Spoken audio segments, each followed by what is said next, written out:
Kata Nabi Muhammad SAW, jika ia membenci suatu perilaku darinya, niscaya ia rela terhadap perilakunya yang lain. Jadi kekurangannya sedikit. Sama juga dengan suami.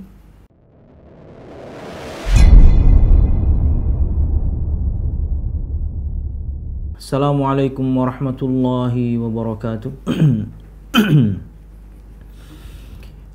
Innal hamdalillah nahmaduhu wa nasta'inuhu wa nastaghfiruh wa na'udzu billahi min shururi anfusina wa min sayyiati a'malina. May yahdihillahu fala mudilla lahu wa may yudlil fala hadiya lahu. Ashhadu an la ilaha illallah wahdahu la syarika lah wa ashhadu anna Muhammadan abduhu wa rasuluh. Qala Allah Ta'ala fil Qur'anil Karim, a'udzu billahi minasy syaithanir rajim. Ya ayyuhalladzina amanu taqullaha haqqa tuqatih wa la tamutunna illa wa antum muslimun. Ya ayyuhan nasu taqu rabbakumul ladzi khalaqakum min nafsin wahidah wa khalaqa minha zawjaha wa batha minhuma rijalan katsiran wa nisaa'a wattaqullaha alladzi tasaaluna bihi wal arham innallaha kana 'alaikum raqiba. Ya ayyuhalladzina amanu taqullaha wa qulu qawlan sadida yuslih lakum a'malakum wa yaghfir lakum dhunubakum wa may yuti'illaha wa rasulahu faqad faza fawzan 'azima. Fa inna asdaqal hadithi kitabullah wa khairal hadi hadi Muhammadin sallallahu alaihi wasallam wa syarrul umuri muhdatsatuha fa inna kulla muhdatsatin bid'ah wa kulla bid'atin dhalalah wa kulla dhalalatin finnar, amma ba'd. Al-musyahidun al-kiram, para pemirsa yang dirahmati Allah subhanahu wa ta'ala,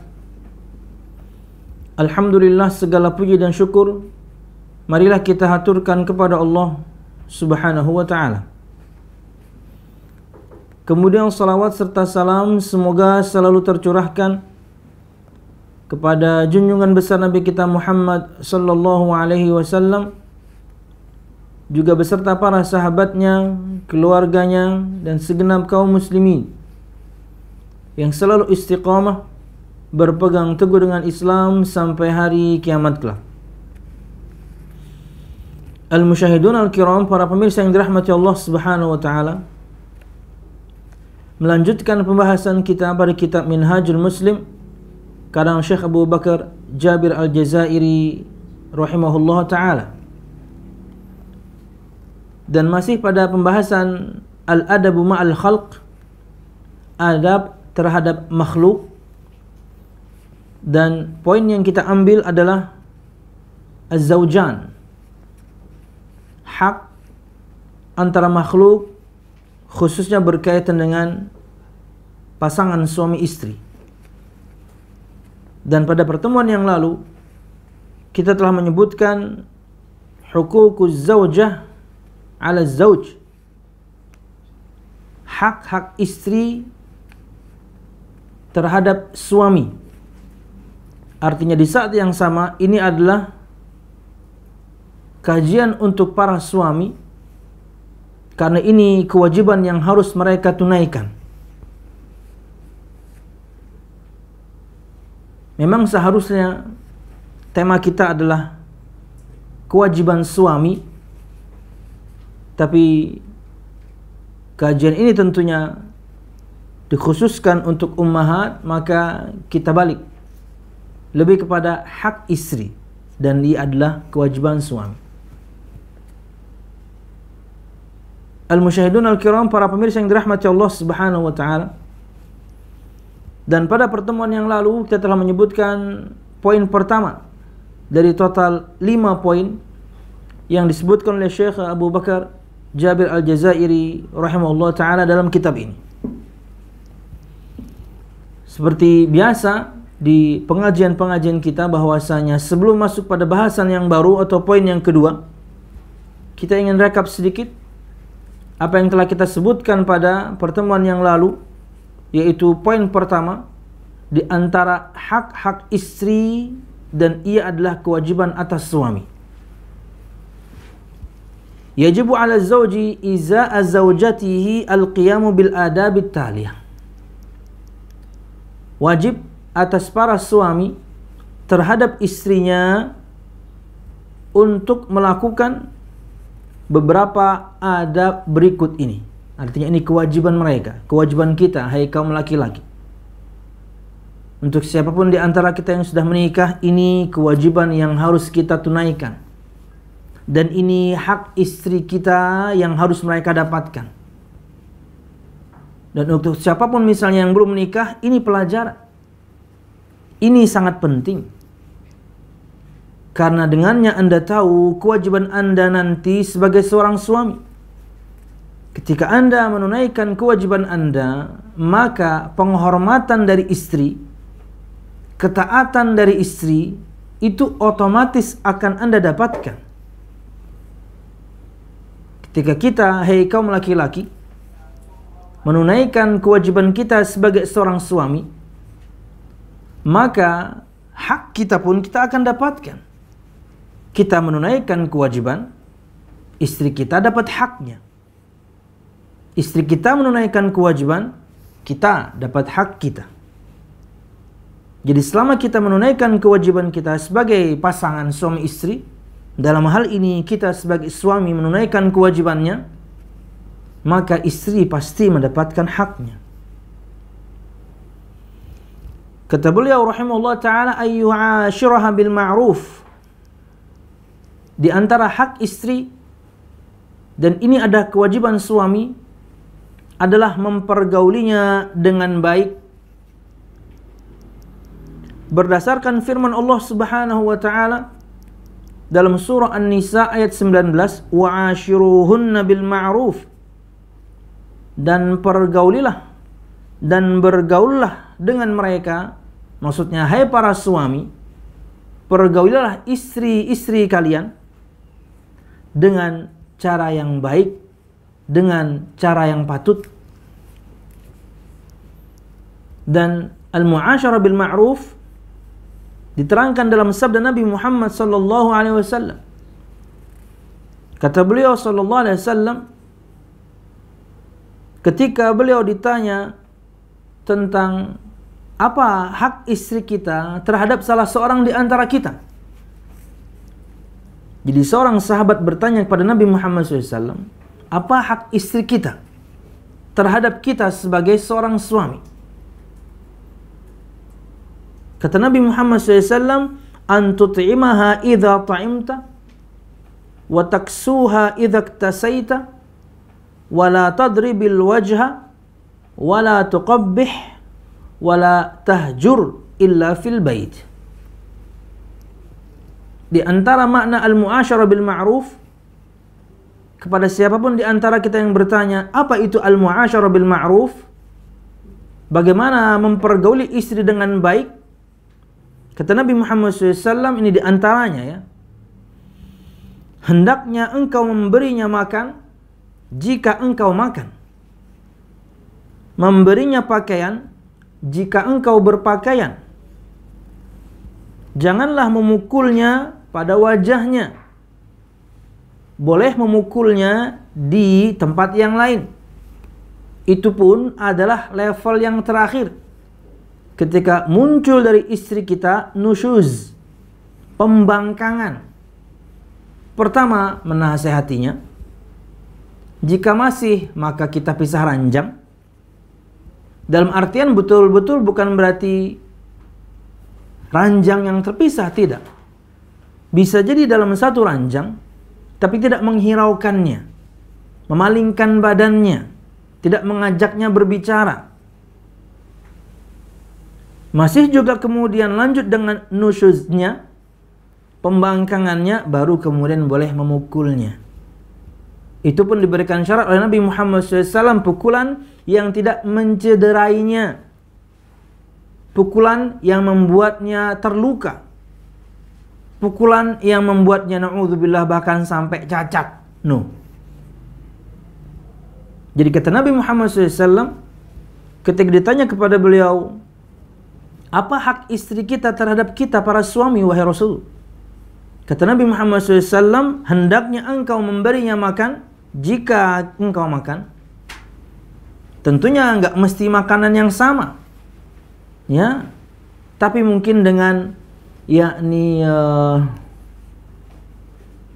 makanannya enggak mesti sama, tapi mungkin apa ya istilahnya ya, kadarnya mungkin ya. Karena bisa jadi sesuatu yang kita suka, istri kita nggak suka. Sesuatu yang istri kita suka, kita nggak suka. Maka kalau misalnya nih kasusnya, seorang laki-laki mungkin makan di luar bersama teman-temannya, belum tentu kemudian yang dia makan, istrinya suka. Maka berikanlah tawaran. Mau makan apa? Dan sebaiknya tentunya setara dengan yang Anda beli. Ya. Kata Nabi Muhammad SAW, hendaknya engkau memberinya makan jika engkau makan. Memberinya pakaian jika engkau berpakaian. Ini pun kemudian nggak mesti sama ngeplek, nggak. Pakaian laki-laki kita baju koko 100 ribuan dapat. Perempuan nggak dapat. Minimal mungkin 300 atau bahkan mungkin 1,5 juta. Ya. Tapi itulah pakaian yang kita belikan. Kewajiban kita sebagai seorang suami memberikannya pakaian. Nggak perlu membelikan langsung, tapi kasihkan mentahannya saja. Biarkan dia membeli yang dia inginkan. Tapi Anda hanya perlu kemudian memberikan kisi-kisi atau dobitnya, atau patokannya, atau pakemnya. Yang lebar ya dek, jangan yang tipis. Yang gelap ya dek, jangan yang menerawang. Gak mesti hitam, gak mesti biru dongker, warna lain juga boleh, tapi jangan yang menerawang. Dan kemudian yakni persyaratan pakaian wanita muslimah yang lain, Anda hanya perlu berikan kepadanya ilmu hingga kemudian dia nanti membelinya. Dan janganlah memukulnya pada wajahnya, kecuali dengan kasus yang tadi. Jangan menjelek-jelekkannya. Al-musyahidun al-kiram, para pemirsa yang dirahmati Allah Subhanahu wa taala, Anda khususnya para laki-laki, ketika mendapati kekurangan pada istri Anda, ingatlah Anda pun demikian. Dia tidak pernah akan jadi sempurna layaknya bidadari, no. Anda juga bukan malaikat kan. Mesti ada kurangnya. Mungkin dia luar biasa cantik physically, karena itulah kemudian Anda tertarik. Ditambah kemudian dengan subhanallah ilmu agamanya, artinya agamanya dan akhlaknya luar biasa. Berdasarkan info yang Anda dapatkan hingga Anda kemudian jatuh hati dan kemudian ingin melamarnya. Dan qadarullah, alhamdulillah lamaran Anda diterima. Menikah. Dan di dalam perjalanannya tak taunya mungkin dia punya kekurangan. Apa itu? Mungkin belum bisa cepat memberikan kepada Anda karunia anak. Ya. Karena mungkin ada masalah di sini, di situ, maka bersabarlah. Selama istri Anda tidak divonis mandul, maka berusahalah. Mandul aja, hak Allah Subhanahu wa taala, mudah bagi Allah Subhanahu wa taala untuk merubahnya. Jadi jangan kemudian patah semangat. Jangan karena itu kemudian Anda akhirnya menjelek-jelekkannya. Cantik sih kamu ini, tapi mandul. Cantik sih kamu ini, tapi nggak bisa punya anak.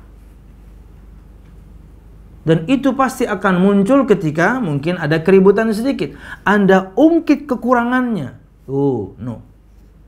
Kalau dia wanita yang agamanya dan akhlaknya baik, dia mesti diam. Tapi kalau akhlaknya, agamanya kurang baik, oh dia pasti balas. Akhirnya ribut. Ya, akan saling menjelekkan satu sama lain. Karena apa? Karena ketika menikah kita mesti tahu aib pasangan kita sejak pertama. Karena sebelumnya kita hanya mengenal zahirnya saja. Dia kenal zahirnya kita kenal zahirnya dia berdasarkan info masing-masing. Begitu menikah, satu rumah ketahuan masing-masing. Anda menjelek-jelekkannya, maka dia akan membalas. Tapi kalau dia wanita yang agama dan akhlaknya baik, dia mesti diam tapi hatinya luka. Itulah yang dimaksudkan dengan sabda Nabi Muhammad, jangan menjelek-jelekkannya, apalagi fisik. Lah kemarin kenapa khidbah kalau kemudian sudah tahu dari awal kemudian fisiknya, mohon maaf misalnya nggak sempurna. Kayak kemarin gitu ya, ada seorang akhwat minta carikan suami tapi Ustadz ulun punya cacat di tubuh. Siap. Nanti kita akan bahas itu. Kalau memang ada ikhwannya, kita akan bahas itu. Ketika dia menerima dari pertama, bismillah. Tapi jika tidak, no problem. Hak laki-laki untuk kemudian tidak melanjutkan. Tapi bisa jadi kemudian di saat yang sama ada juga laki-laki yang maju kepada Anda, hai para wanita, dia juga ada cacat pada tubuhnya. Hak wanita kemudian juga untuk menolaknya. Dalam artian cacat di sini juga bukan betul-betul cacat ya. Terkadang bisa jadi seorang akhwat itu postur tubuhnya tinggi. Perempuan itu kalau sudah 165 itu udah tinggi. Apalagi ada akhwat 170. Dan kemudian ikhwan yang ingin melamarnya itu 140, 145, 150, jomplang sekali. Hak dia untuk menolak. Atau betul-betul misalnya ada cacat. Wallahu a'lam bishawab. Jadi al-musyahidun al-kiram, kata Nabi Muhammad SAW, jangan menjelek-jelekkannya. Nggak boleh. Kenapa? Anda pun tidak sempurna. Kalau dia ingin bahas kekurangan kita, bahkan lebih banyak lagi. Sebagai seorang suami, ya, maka ketika sudah berkomitmen kemudian untuk menikah, itu berarti bukan cuma menikmati kesempurnaan dalam artian ya ini pasti ada kurangnya ya, tapi mesti di sana banyak aib yang harus kemudian yakni kita terima, karena tujuan menikahnya sudah benar, ingin beribadah kepada Allah, ingin mendekatkan diri kepada Allah, ingin kemudian jauh dari fitnah mata, fitnah kemaluan, maka bersabarlah. Wallahu a'lam bishawab. Dan janganlah memisahkan diri darinya, menghajar, kecuali di dalam rumah. Bahkan tadi ulun sebutkan bahwasanya bisa jadi pada istri Anda ada nusyuz, maka Anda tetap satu ranjang, tapi Anda tidak memperdulikannya. Perempuan yang baik agama dan akhlaknya, dengan begitu saja, dengan Anda membelakanginya saja, itu sudah sangat sakit. Ya. Dan itu adalah nasihat atau teguran. Ketika dinasihati nggak mempan, maka suami yakni menegurnya dengan tidak memperdulikannya. Tapi ingat, di rumah. Jangan Anda usir istri Anda atau jangan Anda yang keluar rumah. No, tetap di rumah. Karena seringnya bertemu, bisa jadi kemudian memang kemarin ribut, kemarin marah, kemarin mungkin yakni adu mulut gitu ya. Bisa jadi keesokan harinya kemarahan sudah reda. Bisa jadi kemudian masing-masing menyesali mungkin perkataan mungkin yang kasar yang keluar dari si suami atau sebaliknya. Wallahu a'lam bishawab. Kemudian kata Nabi Muhammad sallallahu alaihi wasallam, la yafraq mu'minun mu'minatan in kariha minha khuluqan radiya minha ukhra, radiya minha akhar. Masih rekap. Kata Nabi Muhammad SAW, janganlah seorang mukmin suami membenci seorang mukminah istrinya. Jika ia membenci suatu perilaku darinya, niscaya ia rela terhadap perilaku yang lain. Ini kekurangannya tuh dikit. Hai para suami, kekurangan istri Anda itu sedikit, kelebihannya lebih banyak. Mungkin kurangnya dia, ya mungkin nggak jago-jago amat masak. Ya mungkin itu kekurangannya. Tapi subhanallah, taatnya dia kepada Anda sebagai suami, taatnya dia kepada Allah sebagai seorang muslimah. Bagaimana kemudian dia luar biasa menjaga rumah ketika kita tidak ada. Bagaimana dia mendidik anak-anak kita. Udah berapa tuh? Udah 41 itu. Nggak perlu saya sebutin lebih banyak lagi. Kelebihannya jauh lebih banyak. Kelebihannya lebih banyak. Yang saya sebutkan tadi saja sudah 51. Kekurangannya cuman nggak jago masak. Dia cantik.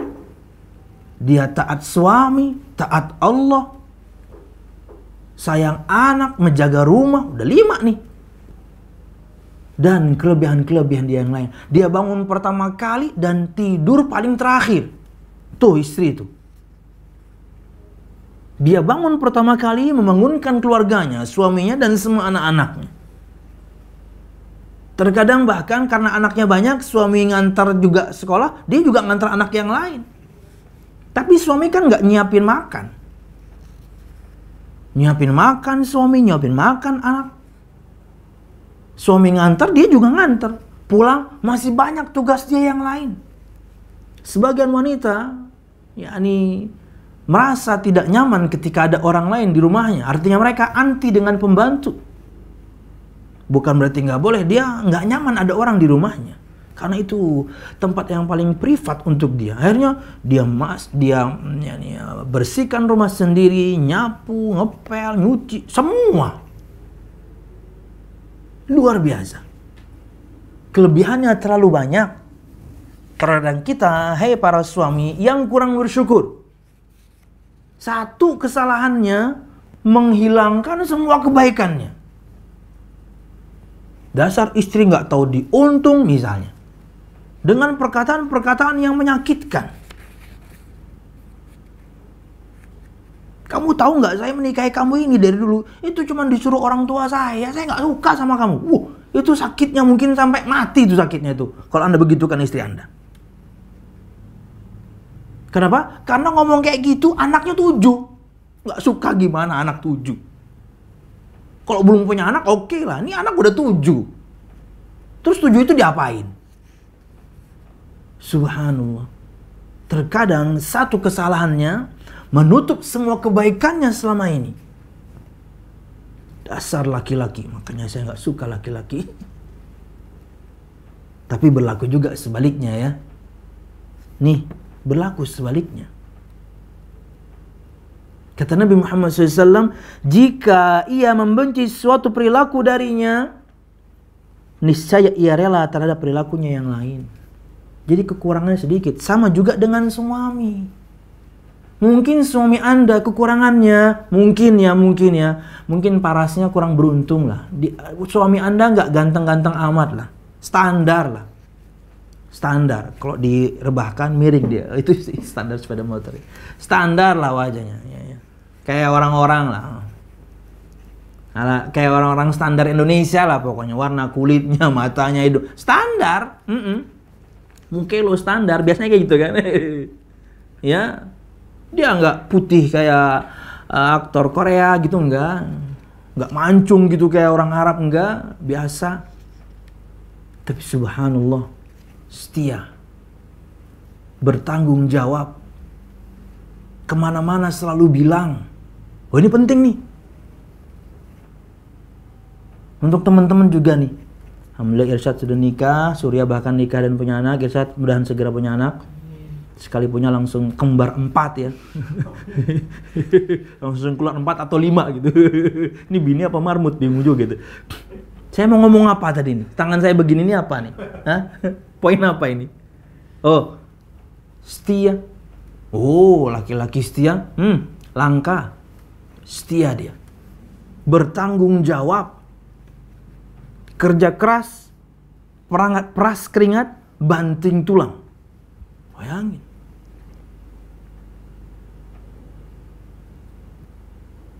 Apalagi Zat? Setia, bertanggung jawab, taat kepada Allah, sayang istri, sayang anak, secapek-capeknya dia, kemudian dia luangkan waktunya khusus untuk Anda keluarga. Tiap hari ada sedikit weekend full untuk Anda dan keluarga. Anaknya mau setoran hafalan, dia ada di sana. Udah 51 juga. Saya belum sebutin yang lain lagi. Maka jangan sampai kemudian satu kesalahannya menghabiskan semua kebaikannya selama ini. Camkan ini. Kalau kita sama-sama saling menghormati, insya Allah rumah tangga itu akan langgeng. Karena masing-masing saling menghormati. Kekurangan ada pasti, kelebihannya lebih banyak. Apalagi saya. Berat badan ya kelebihannya ya. Pemirsa, itu rekap pertemuan yang lalu. Nah, berikut bahasan yang baru. Poin yang kedua. Nah, ini penting banget nih. Ayo bapak-bapak. Ini penting sekali. Perkataan beliau, ayyu'allimaha ad-daruriyya min umuri diniha in kanat la ta'lamu dhalik aw ya'dhana laha an tahdura majalisal ilmi litata'allama dhalik idh hajataha li islahi diniha wa tazkiyati ruhiha laysat aqalla min hajatiha ila at-ta'ami wasyarabil wajib badlahuma ila at-ta'ami wasyarabil wajibi badalahuma badala ya betul ngasih memberi wa dzalika liqaulillahi ta'ala ya ayyuhalladzina amanu qu anfusakum wa ahlikum nar. Perkataan beliau Syekh Abu Bakar Jabil Al-Jazairi, hak istri yang kedua, kewajiban suami berikutnya, mengajarkan kepadanya perkara-perkara yang penting dalam urusan agamanya. Apa itu? Akidahnya. Akidahnya, ibadahnya, adabnya, akhlaknya, semua urusan agama. Kalau kita kerucutkan yang paling penting ya akidah, ibadah, dan tazkiyatun nufus. In kanat la ta'lamu dzalik, jika ia tidak mengetahui itu. Ada sebagian orang, kemudian dia mendapatkan istri, dia mungkin lulusan, yakni universitas berkaitan dengan agama lah ya, fahamlah si suami ini ya. Istrinya mungkin yakni lulusan umum, artinya mungkin pengetahuannya akan agamanya tidak selevel suaminya. Artinya dia tidak tahu banyak, ala kadarnya saja. Maka ini kewajiban suami. Maka ini kewajiban suami. Tadi pagi ya persis sekali ada pertanyaan ya, saya baca aja ya. Mana ya? Nah ini. Ustadz. Assalamualaikum Ustadz. Jadi pertanyaan kita majuin ke depan nih. Mumpung saya ingat soalnya poinnya pas. Boleh enggak ya Ustadz? Boleh enggak? Boleh enggak ya? Kalau saya pilih calon suami manhaj salaf, maksud bermanhaj salaf, yang punya gelar. Tapi saya juga belum ketemu orang seperti itu Ustadz. Mohon pencerahannya. Jawaban saya, boleh aja. Antum menghendaki demikian, berarti antum memang sekufu dalam keilmuannya. Anda ingin punya suami bermanhaj salaf dan punya gelar. Entah itu S1, S2 atau S3. Tentunya kalah dengan Samsung, dia S20 ya. Jangan sampai mengharap suami lulusan S2 tentang dalam agamanya dan antum baca Quran saja belum lancar. Paham ya? Mengharapkan boleh. Tapi ketika Anda mengharapkan hal yang demikian, Anda tahu bahwasanya Anda setara, sekufu. Ya minimal Anda juga lulusan S1 agama. Itu minimal karena Anda mengharapkan yang S2. Biar kemudian komunikasinya lancar. Suami Anda lulusan S1 agama, ya Anda mungkin lulusan aliyah lah. Ya. Biar nggak terlalu jomplang. Kalau Anda mengharapkan pangeran, Anda harus menjadi tuan putri. Tapi kan ada ustadz itu pangeran naksir sama rakyat jelata. Itu dongeng. Yang sepatunya hilang, sepatu kaca tuh. Apa itu ya? Dongeng apa itu?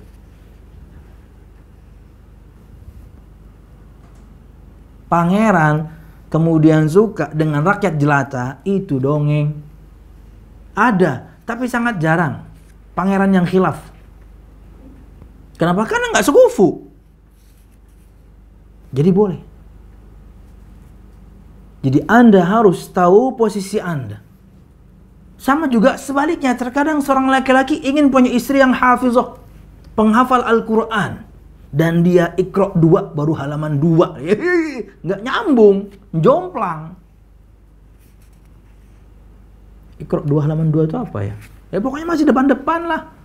Masih 3 huruf yang disambung lah. Masih doroba, jalasa, masih gitu-gitu. Istrinya penghafal Al-Quran. Ketika istrinya kemudian nanti, bang, tungguin saya murojaah. Sip. Istrinya sudah halaman 10, dia masih halaman 1. Karena istrinya cepet. Nggak seimbang. Dek, kamu baca yang mana? Ini udah halaman 10. Dia masih, mana ya? Nggak. Jomplang ya. Nama kota di Jawa Timur ya. Jomplang ya. Itu Jombang ya. Al-musyahidun al-kiram. Mengajarkan kepadanya perkara yang penting dalam urusan agamanya, jika dia tidak mengetahuinya. Kalau misalnya si laki-laki yang kemudian lebih paham agama, ini lebih enak untuk mendidik istrinya. Tapi kalau terbalik itu susah. Kenapa? Karena laki-laki punya monster namanya ego. Dia padahal bodoh dalam masalah agama, tapi dia ajarin istri itu dia nggak mau. Susah memang. Makanya kalau Anda tahu cukup banyak perkara agama, carilah suami yang level keilmuannya tentang agama lebih tinggi. Jadi Anda tetap muridnya. Karena susah, ego itu susah ditaklukin. Dikasih makannya susah, monsternya itu. Au ya'dhana laha an tahdhur majalisal ilmi li tata'allama dzalik. Atau memberikannya izin untuk menghadiri majelis-majelis ilmu agar dia belajar. Nah, ini ada nih. Sudahlah kita sebagai suami enggak faham-faham amat soal agama, kemudian istri izin untuk ikut majelis salim, dilarang-larang. Loh, Anda enggak ngajari dia agama. Dia izin untuk belajar agama dan Anda larang-larang. Nggak boleh. Kewajiban Anda mengajarkan kepadanya urusan agamanya kalau dia nggak tahu. Kalau babnya adalah Anda yang kurang tahu, izinkan dia belajar. Bagusnya lagi dia belajar, Anda juga belajar. Jadi kemudian imbang, sama-sama belajar. Istrinya rajin ikut kajian, suaminya nggak pernah. Nah ini jomplang lagi. Dan kasus seperti ini banyak. Betapa banyak kasus seperti ini terjadi. Istrinya rajin belajar agama, suaminya malas-malesan. Akhirnya istrinya tahu banyak perkara agama, tapi kemudian dia berat untuk menyampaikan suaminya. Kenapa? Suaminya nggak belajar. Coba belajar sama-sama, kan enak. Saling mengingatkan akhirnya satu sama lain. Dek, kita ke pengajian yuk. Ayo kak. Anak-anak gimana? Kita ajak aja, udah besar ini. Maksudnya sudah umur 4 atau 5 tahun, sudah bisa diatur lah, kita ajak aja. Sedikit banyak dia akan dengerin itu ceramah para ustadz. Walaupun tujuan dia ke masjid mesti main sebenarnya, nggak apa-apa. Kita ajak aja. Kita ajak aja. Tapi kan kak, kita belum punya anak. Oh iya ya, jadi selama ini belum punya anak. Kita bawa aja tuh anak kucing. Belajar sama-sama biar enak. Ini yang terjadi banyaknya seperti itu. Para akhwatnya nih kayak Anda nih, Bu Ibu, para akhwat Australia. Makanya kan kita inginnya bapak-bapak juga hadir atau bapak-bapak juga punya pengajian. Jangan para istri aja yang belajar, suaminya enggak. Harus sama-sama tahu. Kenapa? Anda berdua, kita berdua dengan istri kita itu akan menjadi contoh pertama anak. Bagaimana kita akan mencetak anak yang saleh, yang ketika kita meninggal mereka mendoakan kita tidak mendidik mereka. Mencetak anak soleh itu diantaranya adalah contoh tauladan dari bapak ibunya langsung. Dia nggak akan contoh orang lain, bapak ibunya akan dia contoh. Lah kalau bapak ibunya tidak paham akan perkara agamanya, repot. Masa sedikit-sedikit ketika anak bertanya, nanti anak kita tanya ustadz, nanti anak kita tanya ustazah. Enggak setiap waktu mereka ada untuk Anda. Kenapa? Mereka juga punya keluarga kok. Harus belajar. Jadi mengajar di antara hak istri, dan ini kewajiban suami, mengajarkan kepadanya perkara yang penting dalam urusan agamanya, akidah, ibadah. Lanjut, maka kepada perkara tazkiyatun nufus. Tapi itulah tahapan-tahapannya. Jika dia tidak mengetahui hal itu, ada orang kemudian istrinya mu'alaf, mesti gak tahu banyak dia tentang perkara Islam. Tugas Anda mengajarinya. Jika tidak, maka izinkan dia untuk menghadiri majelis-majelis ilmu agar dia belajar darinya. Dan akan lebih baik jika Anda juga belajar sama-sama. Idh hajataha li islahi diniha wa tazkiyati ruhiha laysat aqalla min hajatiha ila at-ta'ami wasyarabil wajib wajib badlihima. Karena kebutuhannya untuk memperbaiki agamanya, untuk mensucikan ruh dan jiwanya, itu tidak lebih sedikit dibandingkan kebutuhan dia kepada makanan dan minuman. Dan ini di antara perkataan Imam Al-Qayyim, saya ingat ini. Kebutuhan hati ini akan ilmu, kebutuhan hati ini akan siraman ilmu, itu lebih besar dibandingkan butuhnya tubuh ini akan makanan dan minuman. Kurang lebih maknanya seperti itu. Perkataan Imam Al-Qayyim. Kebutuhan hati dan jiwa ini akan ilmu agama. Agar kemudian dia baik, agar kemudian dia suci, agar kemudian dia bersih dengan pengetahuannya dengan agama lebih besar dibandingkan perlunya, butuhnya tubuh ini kepada makanan dan minuman. Wadzalika liqaulillahi ta'ala ya ayyuhalladzina amanu qu anfusakum wa ahlikum nar. Dan yang demikian itu berdasarkan firman Allah Subhanahu wa taala, kenapa semua kita hai para suami harus mengajarkan kepada istri kita urusan agamanya yang paling penting, akidah, ibadah, dan juga kemudian adab dan akhlak.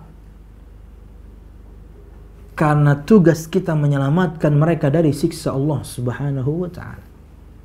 Perhatikan firman Allah Subhanahu wa ta'ala dalam surah At-Tahrim ayat 6. Hai orang-orang yang beriman, peliharalah dirimu dan keluargamu dari api neraka. Selamatkan dirimu dan keluargamu dari api neraka. Keluarga di sini, ahal di sini, anak dan istri. Kata Ali bin Abi Thalib, "Allimuhum wa'adibuhum." Ajari mereka ilmu agama, ajari mereka adab-adab Islam. Kewajiban siapa? Kita. Dan ini hak istri yang harus mereka dapatkan dari kita, para suami.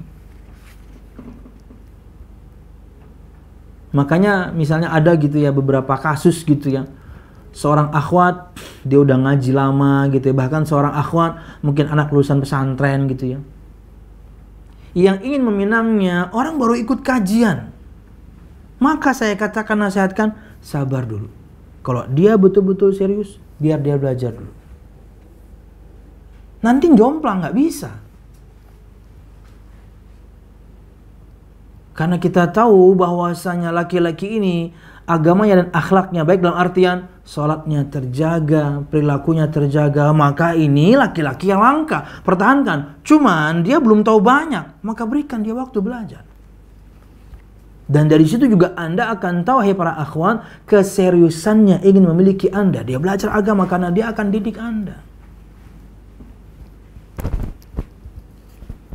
Wallahu a'lam bishawab. Kemudian kata Syekh, wal mar'atu minal ahli wa wiqayatuha minan nari bil imani wal amali shalih. Dan perempuan atau istri itu adalah bagian dari ahl yang Allah sebutkan dalam ayat ini. Ahlikum, keluarga, itu maksudnya istri dan anak. Dan menjaganya dari neraka, menjauhkannya dari neraka, itu dengan iman dan amal saleh. Bagaimana Anda akan menyelamatkan dia kalau Anda nggak faham? Bagaimana kita, hai para suami, bisa menyelamatkan istri kita dan anak kita dari siksa Allah kalau kitanya nggak paham? Ini kewajiban kita dan ini hak mereka. Harus mereka dapatkan dari suaminya. Suaminya mengajarkan kepadanya urusan agamanya, halal haramnya. Ini boleh, itu nggak boleh. Ini wajib, ini sunnah, ini makruh. Suaminya harus paham. Betapa banyak kemudian seorang wanita melakukan kesalahan dalam agamanya karena dia nggak ada yang ngasih tahu. Orang terdekatnya, yaitu suaminya, nggak ngasih tahu itu salah. Bahkan tidak sedikit kemudian suaminya seakan-akan mendukung. Kenapa? Karena nggak paham. Nggak bisa kita salahkan. Salahnya itu dari awal, kenapa tidak belajar? Ustadz, saya safar sendirian, suami saya ngizinin, jadi kan nggak apa-apa. Loh, suami Anda yang salah. Anda perempuan ketika safar harus dengan mahram. Tapi Ustadz, kan suami saya rela, suami saya meridhoi. Nah ini nih, pakai alasan rela, pakai alasan ridho, padahal kerelaan dan keridhaan yang dilakukan suami Anda di posisi yang salah. Kenapa? Anda melanggar tatanan agama. Anda melanggar syariat. Kenapa? Karena suaminya nggak paham. Bukan karena kemudian saling rela satu sama lain, kemudian keharaman jadi halal. Orang berzina, oh setuju satu sama lain, kemudian jadi halal. Ya enggak lah, tetap pelanggaran. Nah, kemudian kata beliau, wal amalu salihu la budda lahu minal ilmi wal ma'rifah hatta yumkina ada'uhu wal qiyamu bihi 'alal wajhil matlubi syar'an. Dan amal saleh itu harus dilandasi dengan ilmu dan pengetahuan, hingga kemudian seorang bisa menjalankan amal saleh itu berdasarkan kewajiban yang disyariatkan. Inilah pentingnya ilmu. Akhirnya ketika seorang beribadah, ibadahnya benar. Karena patokan atau syarat ibadah itu terima, ikhlas lillahi ta'ala, dan kemudian benar sesuai tuntunan Nabi Muhammad, bukan baik. Kalau orang kemudian tidak belajar, maka kemudian dengan alasan yang penting baik, Allah pasti terima, salah kan jadinya. Ibadah itu harus ikhlas dan sesuai tuntunan, harus benar, bukan baik. Kalau kemudian alasannya yang penting baik, Allah pasti terima, Anda sholat subuh aja 10 rakaat, lebih baik daripada 2, diterima? Ya enggak lah, jumlahnya salah kok. Kalau alasannya yang penting baik, Allah pasti terima, Anda kurban sembelih aja jerapah, dagingnya lebih banyak, kulitnya digunakan misalnya untuk beduk lebih keren, ada motifnya, oh iya, ekstrim kuliner, bermanfaat untuk lebih banyak kaum muslimin karena daging lebih banyak, diterima? Enggak, jenisnya salah kok. Ya, patokannya itu adalah benar, bukan baik. Anda akan tahu itu kalau belajar.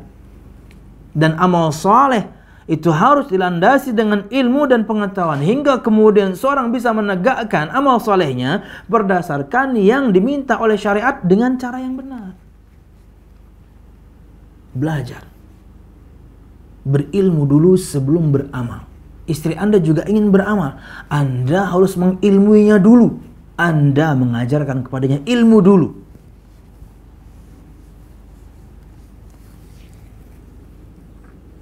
Perempuan itu ya subhanallah, para istri maksudnya, saking besarnya hak suami yang mereka harus dapatkan. Perempuan itu pengen puasa sunnah aja harus izin suaminya loh. Ya, luar biasa. Tapi kalau nggak belajar, nggak tahu dia. Main puasa aja dia. Sampai seperti itu. Besarnya tanggung jawab dan kewajiban suami dan haknya atas istrinya. Hingga sampai perkara yang sunnah seperti itu pun istri harus izin. Tapi itu akan diketahui kalau belajar. Saya kan pengen puasa, terserah saya ingin beribadah kepada Allah. Ini puasa Senin, ini puasa Kamis. Nggak tahu dia bahwasanya perkara tersebut harus izin. Ya, subhanallah. Tapi kalau tahu ilmunya, maka dia pasti bilang, Kak, besok saya mau puasa. Puasa apa? Besok akan Senin. Oh iya, ya udah saya kakak ikutan aja. Akhirnya puasa sama-sama. Kamis juga kayak gitu. Mungkin sebelumnya diawali dengan sebulan, yakni 3 hari.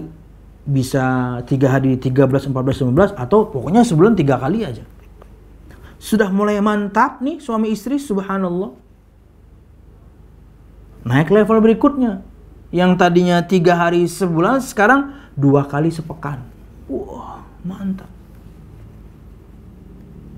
Akhirnya naik level lagi, kemudian puasa Daud. Jeda 1 hari puasa, 1 hari enggak. Luar biasa.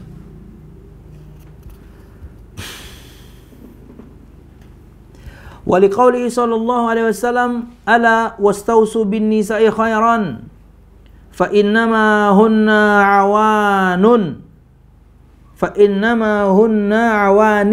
asiratun indakum. Juga berdasarkan sabda Nabi Muhammad sallallahu alaihi wasallam dalam sebuah hadis yang artinya adalah, ingatlah, berbuat baiklah terhadap para wanita istri, karena mereka adalah tawanan yang ada pada kalian, seperti tawanan istri kita. Makanya kita harus berbuat baik. Di antaranya mengajarkan kepadanya perkara agamanya jika dia tidak tahu. Jika kemudian Anda nggak mampu maksimal, izinkan dia belajar. Karena kita sebagai kepala keluarga harus menyelamatkan keluarga kita dari siksa Allah Subhanahu wa ta'ala. Bagaimana kita akan menyelamatkan mereka dari siksa Allah Subhanahu wa ta'ala, dari pelanggaran-pelanggaran yang mereka lakukan kalau kitanya nggak tahu?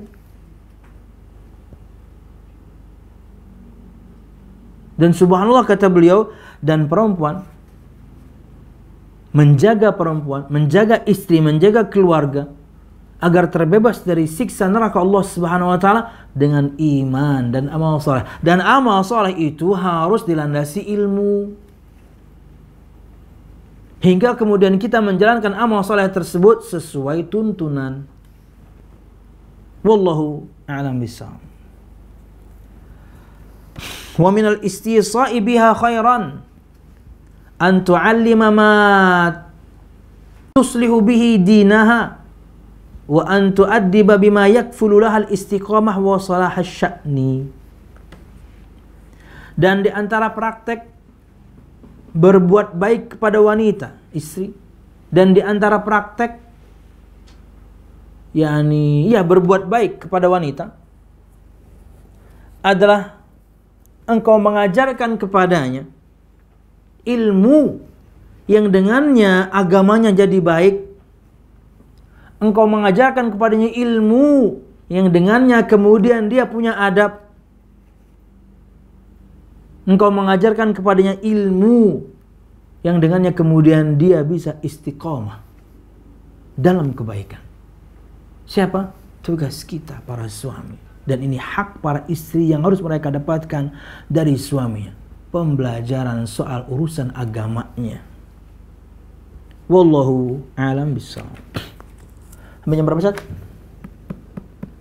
Masih bisa 1 poin lagi nggak? Oke, lanjut. Kemudian yang ketiga, di antara hak istri dan ini kewajiban suami adalah ayyulzimaha bi ta'alimil Islam wa adabihi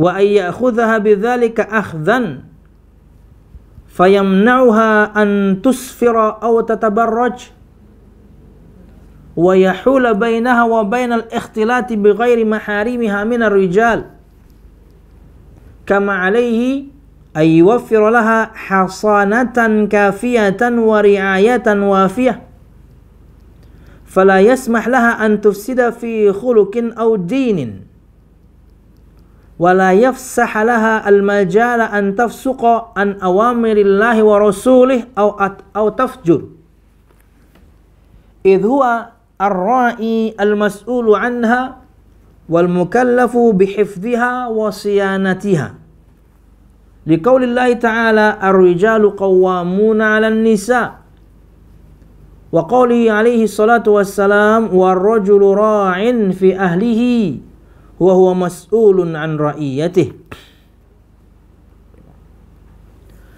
Di antara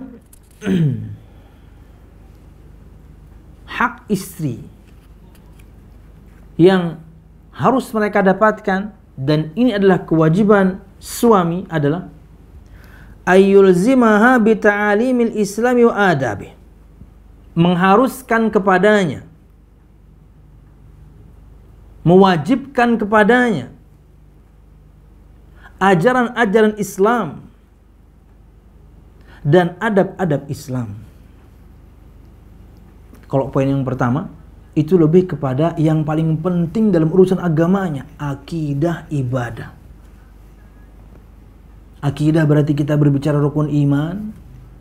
Dalam akidah khususnya iman kepada Allah ada bab tauhid agar tidak kita berbuat syirik. Dan kemudian ibadah. Akidah kita sudah bagus, itu pondasi rumah. Maka ibadah kita lanjutkan dengan ibadah, itu bangunan rumah. Poin yang ini finishing. Poin yang ini pelengkap, penyempurna, pengsuci hati dan jiwa. Jadi hak istri atas suaminya. Dan ini kewajiban kita, hai para suami, untuk kita tunaikan. Mengharuskan, melazimkan kepada istri-istri kita ajaran-ajaran Islam dan adab-adabnya. Jadi lebih luas lagi. Ini penyempurna, bab penyempurnaan. Wa ayyakhudhaha bidzalika akhdhan, dan dia mengambilnya dengan satu kali ambilan, maksudnya dia betul-betul serius melakukan ini pada keluarganya. Diajarkan kepada istrinya, kepada anaknya adab-adab Islam. Kalau sudah berbicara adab, itu berarti bagaimana kita berinteraksi kepada orang lain. Akhlak itu perilaku individu. Adab itu dihasilkan dari akhlak. Bagaimana kemudian kita berinteraksi pada orang. Akhlak kita baik, maka adab kita akan baik. Itulah yang disebutkan oleh beliau di sini. Ya. Dan adab atau interaksi kepada orang itu nggak mesti kemudian sama anak Adam. Anda harus pertama kali beradab kepada Allah. Anda harus punya adab kepada Rasulullah. Anda harus punya adab kepada kitabullah. Itu yang paling utama di antara semuanya. Anda harus memiliki interaksi yang baik kepada Tuhan pencipta semua kita. Dengan mentaati perintahnya, meninggalkan larangannya. Itu di antara makna mudah orang yang punya adab kepada Tuhannya. Hanya menyembah Allah, mengesahkan Allah, mempersembahkan semua amal ibadahnya kepada Allah, bertauhid. Itu adab. Anda memiliki adab kepada Tuhan. Anda menyembahnya dan tidak menyekutukannya. Anda berserah diri dengan Islam, tunduk dan patuh dengan menjalankan ketaatan. Juga dengan kitabnya Anda punya adab. Dan kepada Rasul sallallahu alaihi wasallam yang menyampaikan isi kitab tersebut, begitu banyak adab yang harus kita pelajari, interaksi kita kepada Nabi Muhammad SAW. Fayamnauha an tusfira aw tatabarraj. Maka dia melarang istrinya untuk bersolek. Bisa jadi istri belum paham bahwasanya dandanan dia, cantiknya dia itu hanya milik suaminya, bukan milik orang lain. Dinikmati orang banyak. Para suami harus paham ini. Jangan malah terbalik.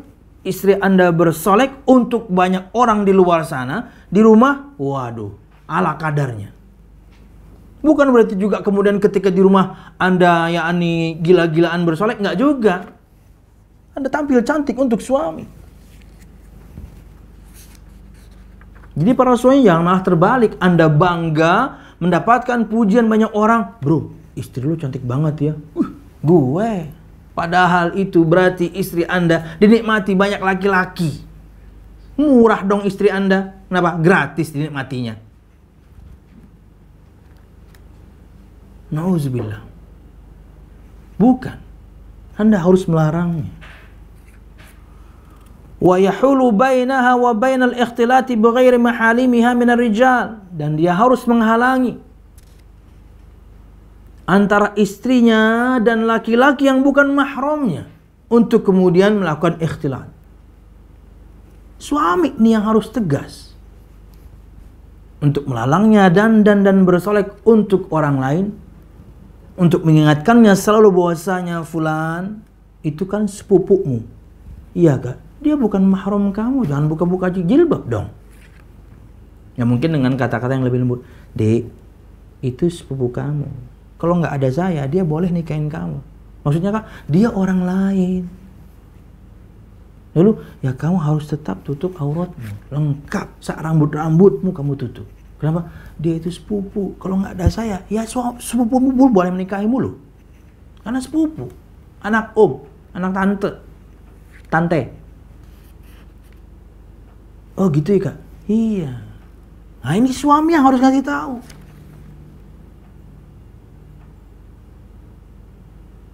Dek, ini adik saya, ini adik saya, ini ipar kamu, ini orang lain. Maksudnya kan, ya kamu harus tutup rapat. Kenapa? Tapi kan adik kamu, iya ini memang adik saya, ini adik iparmu. Tapi dia orang lain. Kalau nggak ada saya, dia boleh nikahin kamu loh. Begitu ya? Iya. Kata Nabi Muhammad SAW, alhamu al-maut. Ipar itu kematian. Betapa banyak hidup rumah tangga hancur. Telusur punya telusur, tak taunya penyebabnya ipar sendiri. Kenapa? Karena Anda nggak tahu batasan. Bisa jadi ipar Anda lebih ganteng dibandingkan suami Anda. Bisa jadi ipar Anda lebih cantik dibandingkan istri Anda. Kalau Anda nggak punya batasan, Anda nggak tahu batasan, selesai itu rumah tangga. Banyak keluarga hancur, tak taunya ditelusuri penyebabnya iparnya sendiri. Kenapa? Karena nggak tahu batasan. Suaminya nggak paham untuk mengingatkan istrinya. Kalau saya pas lagi nggak ada ya dik, kemudian adik saya, kemudian mungkin mampir, mungkin pengen buang air kecil kayak, nggak bolehin. Kenapa? Dia orang lain buat kamu. Suami ini harus paham. Kama alaihi ayyuwaffir laha hasanatan kafiyatan wa ri'ayatan wafiyah. Sebagaimana dia juga seorang suami harus kemudian menjaganya, mengayominya dengan makna yang sangat luas kepada istrinya. Ini hak istri yang harus ditunaikan oleh seorang suami. Menjaganya, mengayominya. Makna yang sangat luas daripada kemudian hanya mengajarkan agama. Luas, jaga istri kita. Fala yasmah laha an tufsida fi khuluqin aw din, an tafsuda fi khuluqin aw din. Maka jangan pernah para suami memperbolehkan untuknya untuk merusak akhlak dan agamanya. Enggak boleh. Anda harus tegas. Jika ada satu perkara dan Anda sudah memperkirakan bahwasanya perkara tersebut bisa merusak akhlaknya, bisa merusak agamanya, Anda harus tegas. Ya. Anda harus potong jalurnya, potong jalannya. Perkara yang akan menghantarkan kepada rusaknya akhlak istri Anda, rusaknya agama istri Anda harus potong dari awal, tutup jalurnya. Mungkin kalau bahasan sekarang bisa yang paling dekat adalah gadget. Bukan berarti Anda nggak memberikan kepadanya gadget, enggak. Tapi ada pengawasan. Ya. Wallahu a'lam bishawab. Seharian sibuk dia. Wah. Karena lagi maraton. Apa itu? Drakor. Dek, bentar Kak. Drakor. Dan lagi maraton. Dia ketinggalan beberapa episode, tapi di akhir bulan disetel semuanya satu season. Wow, dari pagi sampai pagi lagi. Wow. Kan mungkin drakornya ada sedih-sedihnya. Suaminya sudah terabaikan.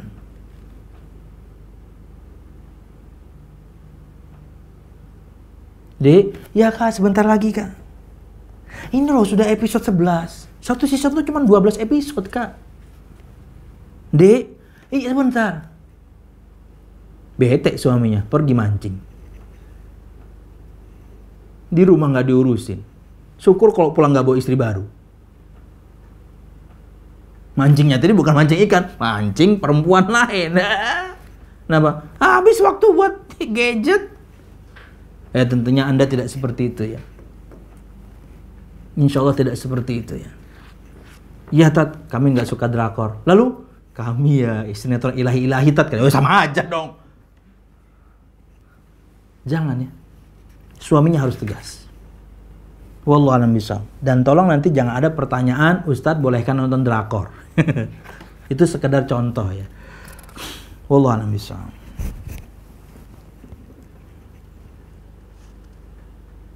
Wala yafsah lahal majal an tafsuqa an awamirillah wa rasulihi aw tafjur.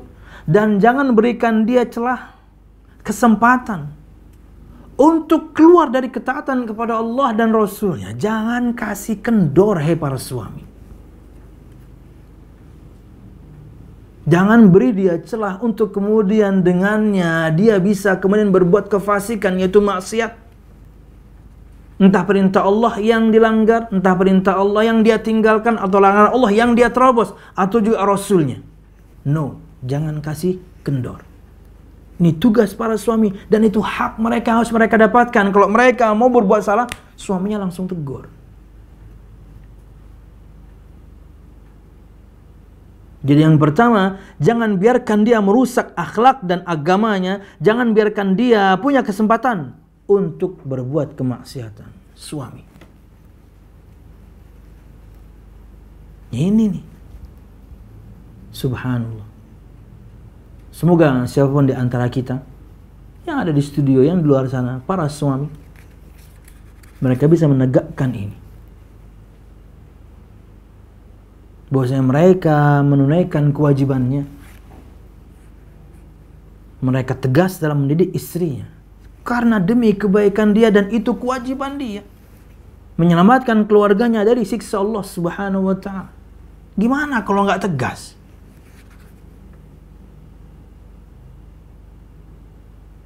Wallahu a'lam bishawab. Atau kemudian berbuat perbuatan yang keji. No. Jangan kasih kendor. Untuk istri Anda berbuat kefasikan, keluar dari ketaatan, perintah Allah dan Rasulnya ditinggalkan, larangan Allah dan Rasulnya malah diterobos. No. Atau na'udzubillah sampai berbuat fujur, perbuatan yang keji. No. Jangan kasih kendor. Dan Anda akan bisa melakukannya itu kalau Anda memang faham agama. Idh huwa ar-ra'i al-mas'ulu anha wal mukallafu bihifdhiha wa siyanatiha. Karena ia, si suami, dia yang bertanggung jawab atas istrinya. Dia yang diberikan tugas untuk menjaga istrinya. Kita para suami, ini tugas kita. Kita pemimpin, kita yang bertanggung jawab. Kita yang dibebani tugas untuk menjaganya. Menjaga agamanya, menjaga akhlaknya. Menjaga agar dia tidak keluar dari ketaatan, yaitu berbuat kefasikan. Kita para suami. Dan itu hak mereka yang harus mereka dapatkan dari kita. Nggak boleh kendor. Wallahu a'lam bishawab. Sebagaimana firman Allah Subhanahu wa taala, "Ar-rijalu qawwamuna 'alan nisa." Dalam surah An-Nisa ayat 34 Allah Subhanahu wa taala berfirman, kaum laki-laki itu adalah pemimpin bagi kaum wanita. Kita pemimpin. Dan dengan kepemimpinan itu kita berusaha kemudian menyelamatkan keluarga kita, anak kita, istri kita dari siksa api neraka Allah Subhanahu wa taala, dan itu harus dengan ilmu. Karena selamat dari neraka Allah itu dengan iman dan amal saleh. Amal saleh itu harus dengan ilmu agar praktek ibadah kita sesuai tuntunan. Dan itu kewajiban kita. Kalau kita nggak bisa maksimal, izinkan mereka belajar. Bagusnya lagi, Anda juga ikut belajar. Kemudian, juga berdasarkan sabda Nabi Muhammad SAW, وَالرَّجُلُ رَاعٍ فِي أَهْلِهِ وَهُوَ مَسْئُولٌ عَنْ رَعِيَّتِهِ. Laki-laki adalah pemimpin pada keluarganya dan akan dimintai pertanggungjawaban terhadap keluarga yang dipimpinnya. Nggak gampang ini. Istri kita nggak benar, anak kita nggak benar, kita tanggung jawab, hai bapak-bapak. Kalau kita nggak benar, mereka nggak bertanggung jawab. Apalagi mereka sudah menasihati kok. Mas, ini kan nggak boleh. Sok tahu kamu. Mas, ini kan ada larangan yang kamu langgar. Kamu tahu apa, baru ngaji sebentar juga. Diam. Bahaya memang, terkadang ego ini membuat kita untuk tidak mendengarkan nasihat istri, padahal kita betul-betul salah loh.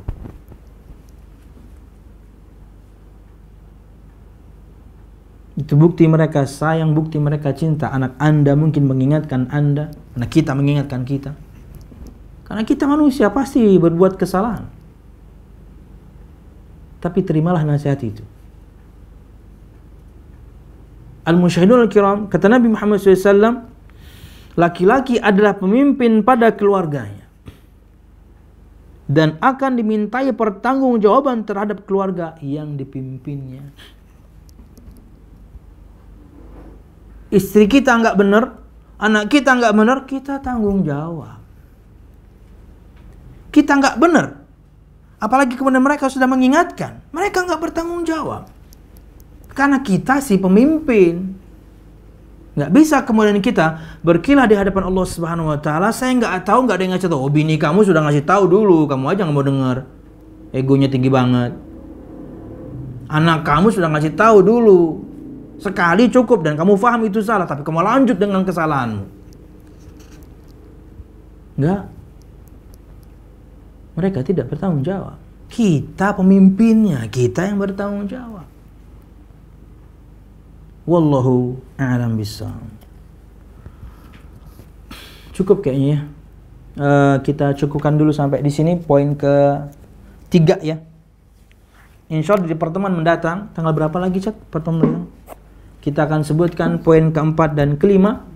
2 poin terakhir dari hak istri terhadap suami, dan itu berarti adalah kewajiban suami yang harus dia tunaikan. Wallahu a'lam bishawab.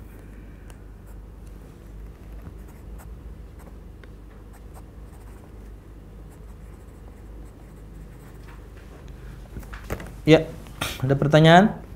Assalamualaikum warahmatullahi wabarakatuh, Ustaz. Waalaikumsalam warahmatullahi wabarakatuh. Silakan Ibu.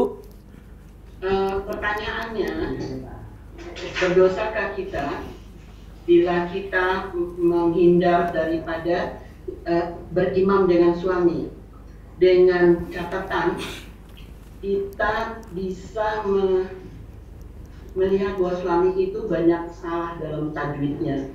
Baca Al-Quran. Siap. Ya, Ustaz. Ya. Boleh lagi? Ya. Terima kasih. Ada 2? Iya. Silakan Ibu. Iya. Mungkin ini di luar tema ya Ustaz ya. Ya, silakan Ibu. Saya mempunyai kawan di mana suami beliau itu bangsa orang Australia yang convert ke Islam. Ya. Ketika beliau sudah meninggal, Lalu kawan saya ini bercerita kepada saya bahwa dia mempunyai buku-buku banyak, buku-buku bacaan suaminya yang berupa komik-komik. Komik-komik yaitu komik-komik film-film Hollywood. Oh iya. Paham. Harry Potter apa begitu. Lalu sekarang suami sudah meninggal, dia itu ada yang ingin membeli buku tersebut yang dengan harga cukup bagus. Lalu itu bagaimana Ustaz? Apakah kawan saya ini di dalam hukum Islam dia bersubhatkah dia ataukah dia bisa menerima uang tersebut? Karena buku ini bukan Islamic buku. Siap. Buku kasarnya buku kafir lah. Ya, siap. Nggak ada manfaat lah pokoknya, paham? Ada manfaat. Oke, Bu. Wa iyyakum. Sama-sama. Terima kasih. Yang pertama berkaitan dengan bolehkah seorang istri tidak berimam kepada suami yang istri itu tahu bahwasanya bacaan suami ini banyak salahnya. Maka yang menjadi patokan ibu adalah bahwasanya apakah kesalahannya fatal. Dalam artian Al-Fatihah saja dia salah terus. Karena itu rukun sholat. Tapi kalau kemudian kesalahannya itu tidak fatal, artinya ringan, nggak sampai level misalnya salah huruf. Karena kalau bahasa Arab sudah salah huruf, selesai sudah maknanya udah lain. Ya. Berkaitan dengan tajwid misalnya, yang pengen tanyakan, mungkin panjang pendeknya kurang, harusnya 2 dia cuma baca 1, harusnya 4 dia baca 2, itu ringan. Yang ulun maksudkan adalah betul-betul huruf yang dia baca salah. Makhraj huruf yang harusnya misalnya yakni ha, dia keluarkan ha. Dan itu misalnya terjadi di surah Al-Fatihah, fatal. Maka bukan berarti kemudian kita langsung, Pak, Bapak nggak layak jadi imam, enggak. Support dia. Semangati dia untuk memperbaiki bacaannya. Nggak perlu banyak, nggak perlu hafal banyak surah dulu. Mungkin dia memang belum mampu. Tapi Al-Fatihahnya harus benar. Kemudian ya mungkin surah-surah pendek yang ringan. Kenapa? Karena dia pemimpin. Biarkan dia kemudian menjadi imam. Tapi support dia untuk, Pak, Bapak harus perbaiki bacaan Bapak. Harus ditahsin lagi. Kalau perlu privat, Pak. Oh, gitu ya, Dek? Iya. Ada tuh Ustadz Fulan. Bapak privat ya? Iya. Akhirnya diperbaiki bacaan. Wallahu alam bishawab. Jadi, jangan biarkan kesalahan itu kemudian berlarut-larut. Dan untuk para suami yang dimana Anda mungkin di posisi itu, harus sadar diri. Anda memang salah. Anda memang belum tepat pelafalan huruf-huruf dalam bahasa Arab, khususnya pada surah Al-Fatihah di mana ia rukun. Salah Anda, hancur rukunnya. Rumah kalau misalnya tiangnya nggak ada, hancur. Rukunnya salah, ya ambruk. Jadi, bukan cuma kemudian Anda tidak beriman, tapi support dia untuk memperbaiki bacaannya. Berkaitan dengan surah, mungkin surah-surah pendek yang mungkin mudah dihafal, mudah kemudian makharijul hurufnya, dan harus tahsin. Wallahu a'lam bishawab. Untuk solusinya, sementara misalnya dia belum bagus Al-Fatihahnya, dia belum bagus kemudian kesalahannya fatal, maka mungkin anak Anda punya anak laki-laki, Anda punya saudara laki-laki yang lain yang menjadi imam, yang lain yang menjadi imam. Wallahu a'lam bishawab. Saya pernah gitu ya, karena masa pandemik ini, karena sesuatu dan hal ulun agak lama di WC, kemudian kalau istri dan anak-anak ulun nunggu, nanti semuanya terlambat. Ini bab sholat di rumah, nanti semuanya terlambat. Akhirnya mereka sholat duluan. Begitu saya selesai, saya minta anak saya sedekah. Lebih tepatnya si Kanzu, anak ketiga. Kanzu, sholat sedekah ya? Apa itu bah sholat sedekah? Kanzu sholat sunnah, Abah sholat wajib. Jadi Abah dapat pahala jamaah. Oh siap, Abah kan yang imam? Oh enggak, Kanzu imam. Kanzu sholat 2 rakaat, nanti Kanzu salam, Abah naik. Karena Abah sholat maghrib, Kanzu sholat sunnah. Siap, jadi imam dia. Karena ulun yakin, pian pun di luar sana, selama pendidikan pian baik, ulun tidak mengatakan ulun terbaik, enggak. Dia bisa jadi imam. Anak 7-8 tahun bisa jadi imam. Sementara karena mungkin kitanya sebagai seorang suami atau si bapak itu mungkin belum benar bacaannya, maka tahsin dulu, tapi sementara yang lain. Mungkin adik laki-laki Anda, mungkin anak laki-laki Anda, iya. Dan hei si bapak, Anda jangan tersinggung. Jangan karena saya ini pemimpin rumah ini, harus saya yang imam. Lah bacaan Anda nggak benar, gimana? Bacaan Anda salah. Ini terjadi banyak di Indonesia, banyak ulun katakan ya. Di Indonesia itu orang yang sudah tua, kemudian kita katakan misalnya tanpa mengurangi hormat, misalnya giginya juga sudah habis, itu banyak makharijul huruf yang lepas. Apalagi kemudian dia nggak pakai gigi palsu, karena beberapa huruf itu ada yang lidah nyentuh gigi, giginya nggak ada, lepas. Tapi terkadang mereka keras kepala. Saya yang paling tua di sini, saya imam. Oh nggak bisa dong. Kenapa? Bacaan bapak udah lepas semua hurufnya. Dan kalau itu terjadi Al-Fatihah, batal salat kita pak. Ya cuma nasihatnya harus yang benar ya. Mungkin yang seumuran dengan dia yang memberikan nasihat. Kalau yang lebih muda biasanya karena senioritas kadang-kadang ya ini orang menolak langsung dari awal. Mungkin yang seumuran dengan dia kita sampaikan, Pak, bapak kan seumuran nih, bapak kasih nasihat dong. Biar yang lain yang jadi imam, yang bacaannya benar. Nggak mesti tua, bacaannya benar, hafalannya banyak. Nah itu. Jadi dua sisi ya. Wallahu a'lam bishawab. Mungkin seperti itu. Jadi si bapak harus tahsin lagi, si bapak harus belapang dada. Kenapa? Karena memang bacaannya belum bagus. Dan Anda harus cari pengganti dulu. Anda harus cari pengganti dulu. Wallahu a'lam bishawab. Berkaitan dengan bagaimana kalau misalnya si istri yang mengimami suami. Nah, ini perkara khilaf ya. Saya tidak siap untuk jawaban itu sekarang. Wallahu a'lam bishawab. Apakah kemudian istri mengimami suami atau salat sendiri-sendiri? Mungkin tanyakan ke Ustaz Ahmad nanti ya. Saya nggak siap. Yang kedua, berkaitan dengan barang-barang yang laghu, barang-barang yang sia-sia. Di antaranya disebutkan ada tadi koleksi komik. Seharusnya ya, ketika Anda sudah ditinggalkan suami Anda dengan semua koleksi tersebut, harusnya hancurkan aja. Hancurkan. Wallahu a'lam bishawab. Kalau misalnya Anda jual dan yang beli kaum muslimin juga, Anda melanjutkan perbuatan sia-sia itu kepada kaum muslimin.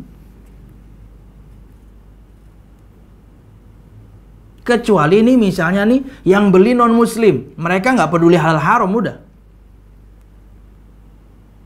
Silakan jual, duitnya kasihkan fakir miskin. Kalau Anda menjualnya kepada muslim juga, Anda akan melanjutkan, mewariskan perbuatan sia-sia tersebut, sibuk mengoleksi semua komik dengan semuanya ke kaum muslimin yang lain, dia dan anaknya dan istrinya yang no. Tapi kalau yang beli non muslim yang nggak peduli halal haram, jual aja nggak apa-apa. Tapi kemudian duitnya infakkan, kasihkan fakir miskin. Tapi poin yang pertama itu yang lebih utama, hancurkan aja. Wallahu a'lam bishawab. Dan itu diantara perbuatan baik Anda. Semoga itu menjadi amal soleh Anda dan kecipratan untuk suami Anda. Wallahu a'lam bishawab. Wallahu a'lam bishawab. Ini memang yakni mau komik Jepang kayak mau komik Amerika kayak, yakni memang orang kalau sudah keranjingan susah. Akhirnya kalau sudah beli, sudah mulai membeli harus lanjut, akhirnya terkoleksilah begitu banyak komik. Sia-sia. Komik banyak, berjilid-jilid, kebaca semua. Tapi tak taunya Al-Quranul Karim sangat sedikit Anda sentuh. Terjemahannya juga nggak kebaca, apalagi tafsirnya. Oh, Qurannya aja nggak kebaca kok. Jadi salah dalam kemudian memprioritaskan waktu. Wallahu a'lam bishawab. Mungkin seperti itu, Ibu. Mungkin seperti itu. Yang lain silakan. Sampai jam berapa nih, Sat? Ya, silakan, Ibu. Silakan, Ibu. Ya, Ustaz, ada 5 pertanyaan.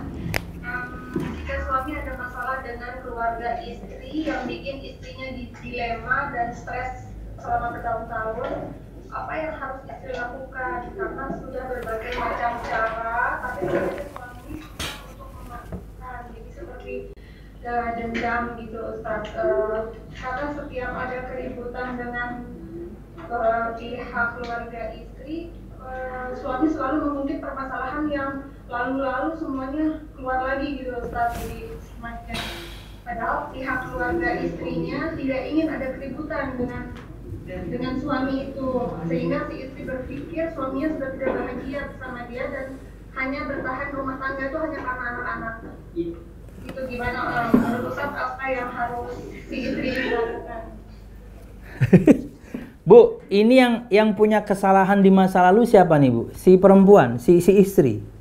Bukan, jadi suaminya istilahnya punya masalah sama keluarganya. Oh. Istrinya jadi salah paham, bertengkar atau gimana? Oh, jadi ada pasangan suami istri, suami ini bermasalah dengan keluarga si istri. Iya, Oh. mereka sendiri, suami istri itu nggak punya masalah. Mereka berdua tidak punya masalah, tapi justru masalahnya si suaminya sama keluarganya istri itu. Oh, siap. Jadi apa yang harus dilakukan si perempuan ini ya? Ya, karena dia tertekan dari kanan, dari kiri gitu. Ustaz. Siap. Jadi sering disalahin sama istri. Paham. Iya. Keluarga ini maksudnya berarti mertuanya, Bu ya? Ya, mertua ya?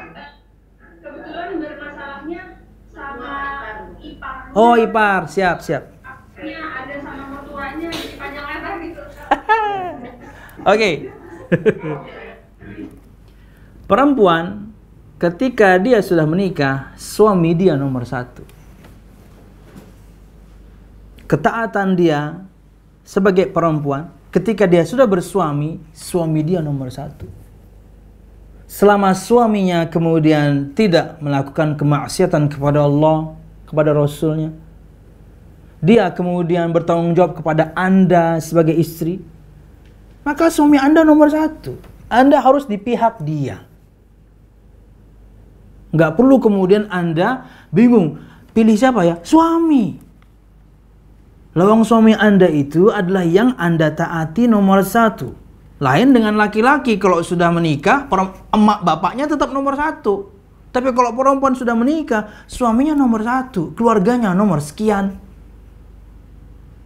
Maka Anda tidak perlu ragu.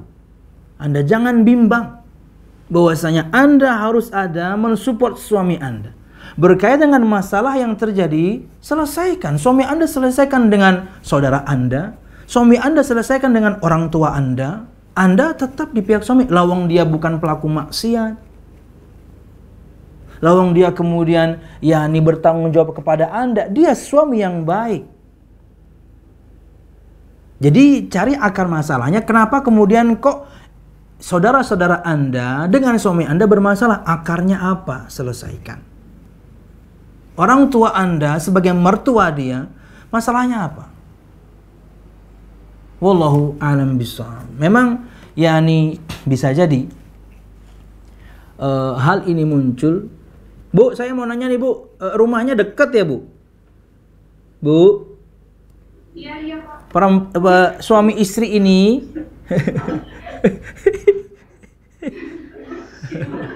dekat ya, Bu ya? Maksudnya rumah mertua, rumah saudara tuh deketan, Bu ya? Oh, enggak deketan juga ya? Deketan, tapi ini sudah berbelas-belas tahun loh. Wah, lama banget ya. Udah pakai cara macam-macam mau damain tuh susah banget gitu. Oh, Jadi, iya. dia stres banget ya. Suami punya salah apa, Bu? Iya. Artinya versi dari saudara-saudara Anda, versi dari orang tua Anda, misalnya Anda orangnya nih Bu, suami Anda tuh salah apa? Kayaknya cuma salah paham biasa aja. Ah, itu. Yang besar gitu. Iya. Iya, cuma ya mungkin masing-masing menyimpan dendam kali. Iya. Susah kalau misalnya ada dendam. Dan ingat, ibu-ibu yang ulun muliakan, yang di Australia dan juga yang di luar sana, ada dendam, ada marah di hati, itu celah buat iblis memainkan. Dikit aja. Ya, itu kalau ada di hati ini, ada dendam, ada marah. Sebaliknya, kesedihan yang berkelanjutan, itu celah buat setan masuk. Akhirnya kan gak selesai-selesai. Berarti ibu harus cari akar masalahnya ya. Suami ibu salah apa? Yuk diselesaikan. Nggak ada salah sih, kami ya nggak senang aja. Ini berarti saudara ibu yang bermasalah. Orang tua ibu juga yang bermasalah. Loh, dia nggak ada salah. Cuman, kami benci aja. Wah, kenapa Anda nikahkan anak Anda dengan laki-laki itu, Pak? Ini buat orang tua ibu nih. Iya, subhanallah. Dan sudah belasan tahun ya, subhanallah. Hidup ini bentar. Jangan sampai kemudian fokus kita beribadah kepada Allah Subhanahu wa taala dan fokus Anda taat pada suami dalam ketaatan pada Allah terganggu dengan orang sekitar. Mudahan orang tua ibu dan saudara-saudara ibu juga nonton nih. Selesaikan baik-baik. Ya, jangan sampai kemudian goalnya yang paling dekat oleh iblis atau goal terdekatnya iblis atau target jangka panjang iblis sebuah perceraian tercapai. No.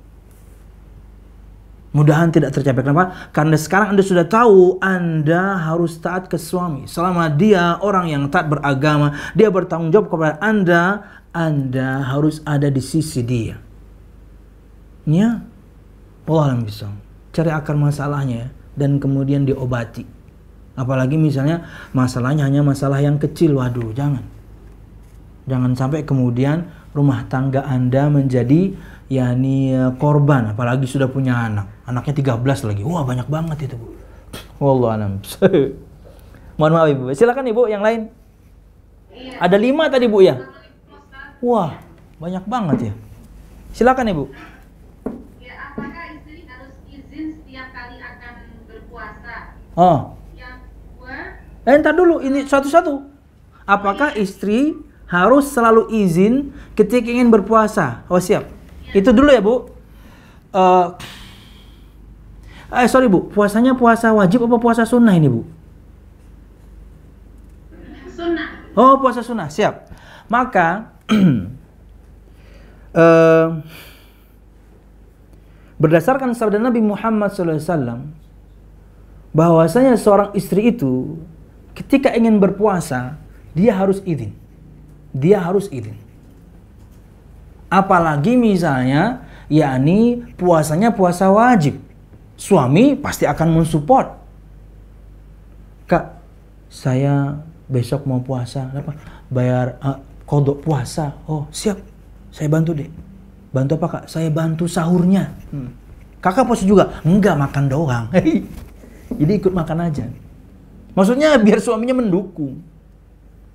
Yang sunnah juga demikian. Kecuali Anda memang sudah biasa puasa sunnah Senin Kemis, atau Anda sudah biasa puasa sunnah Ayyamul Bid, suami faham, maka mungkin tidak perlu.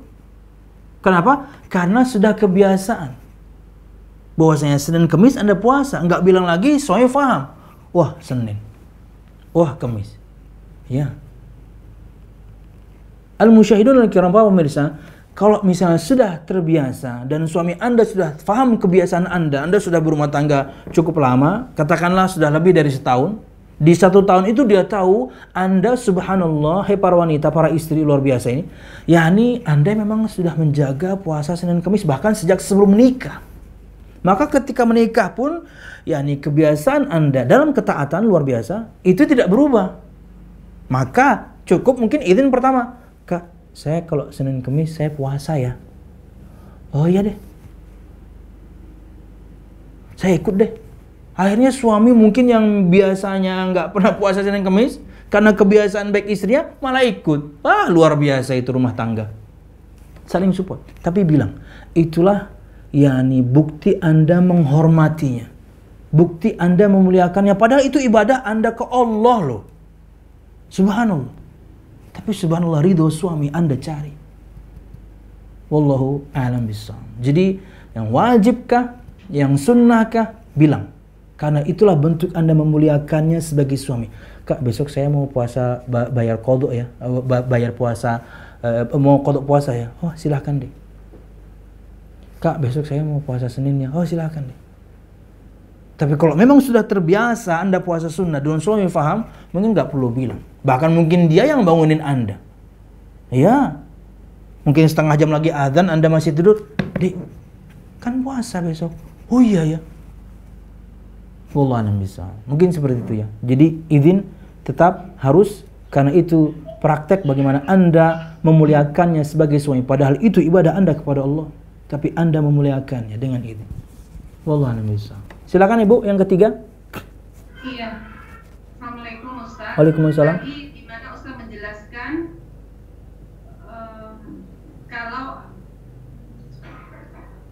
kalau ada akhwat yang mau dipinang tapi lelaki masih kurang ilmu, disuruh menunggu dulu biar dia cari ilmu supaya tidak jomblang. Tapi kalau jodoh udah serap dan baik, sebaiknya disegerakan. Apa tidak bisa sembari belajar setelah menikah dibanding menunggu khawatir diambil orang, Ustaz? Siap. Karena laki-laki yang baik sudah langka ya Bu. Siap. Oke. Gini. Berdasarkan pengalaman, ini kita berbicara berdasarkan pengalaman. Saya ngomong pengalaman, boleh lah ya, saya sudah 40 lebih umurnya. Jadi, yakni banyak itu berarti 3 kasus lebih.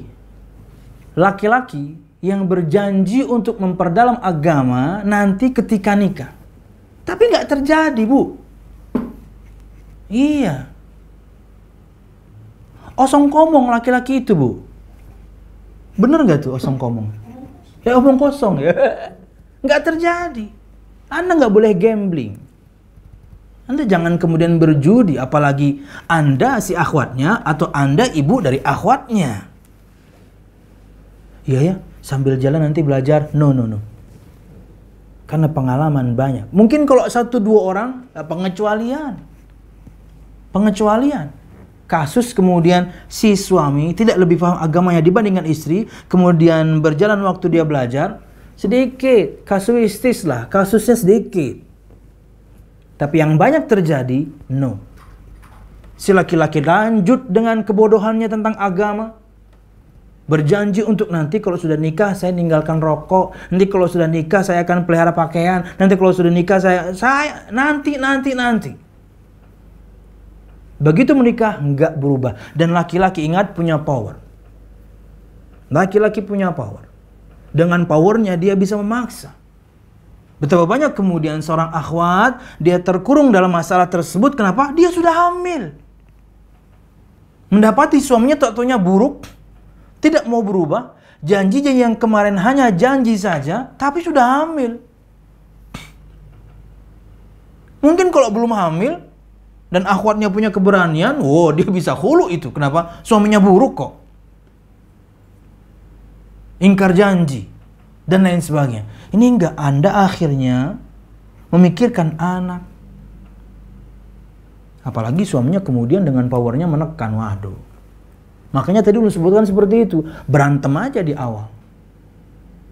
Kalau dia memang betul-betul menginginkan Anda betul-betul layak dia perjuangkan, dia akan belajar. Dia akan perkaya dirinya dengan ilmu. Kita berbicara yakni kebanyakan kasus.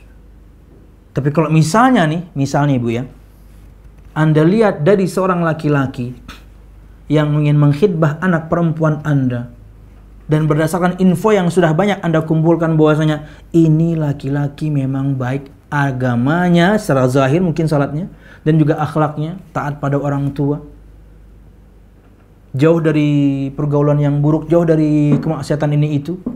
Tapi memang agak minim, mungkin. Ya, kenapa? Karena zahir etikat baiknya ada. Betapa banyak pun akhwat bertanya ke ulun, Dan kemudian laki-lakinya itu hanya berjanji, nanti pokoknya kalau sudah nikah begini, kalau sudah nikah begitu. Saya katakan, nanti dulu mbak. Mbak nggak boleh gambling kayak gitu. Kenapa? Saya laki-laki, saya tahu bagaimana laki-laki. Pastinya. Kita punya power itu. Wallahu a'lam bishawab. Wallahu a'lam bishawab. Jadi, yakni ini berdasarkan pengalaman begitu banyak kasus. Tapi kalau misalnya memang Anda lihat ketulusan, etikat baik si laki-laki ini untuk memperkaya dirinya dengan ilmu agama, bismillah. Dengan tetap dipantau ya. Ya. Bukan masuk ke perkara rumah tangga mereka, no, jangan. Betapa banyak rumah tangga hancur karena intervensi kita sebagai orang tua. Tapi pantau aja. Wallah, lewat anak Anda. Gimana nak? Oh iya bu, dia memperbaiki bacaannya, dia tahsin, dia pengajian hadir, dia nyatet, terkadang dia berbagi dengan saya. Iya, pantau. Tuh pantau itu laki-laki ya, karena kalau perempuan butau.